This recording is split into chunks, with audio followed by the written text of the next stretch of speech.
Hi everyone, in this video I will show you how to use Canva Magic Studio AI tools. So first sign in to your Canva. So this is the blank page. What you're going to do here is you have to upload or we're going to upload a picture. In order for you to use Magic AI tools here in Canva, you need to upgrade your plan because you cannot unlock this using your basic plan. So make sure that you have upgraded your plan into premium.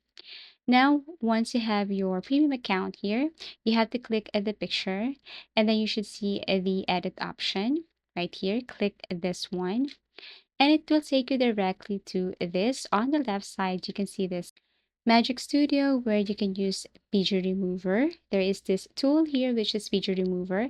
It can remove the background of the picture. You can now stretch this one or adjust the picture. You will see that there's no background.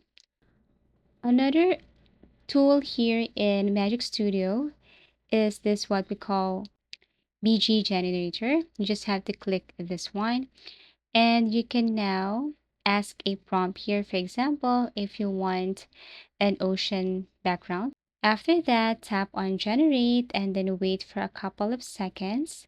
And you should see the result right away, which is this one. You have four options here. You just have to select which one you want to use. So that is for AI background. Now, another tool here in a Magic Studio is this Magic Eraser.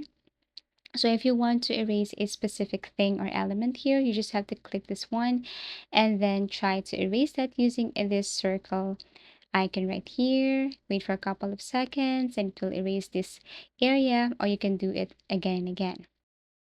There is this also magic grab. If you want to grab a specific object or element here, just click and it will remove the rest. So you have the element right here. That is for magic grab. You can now save this picture if you want.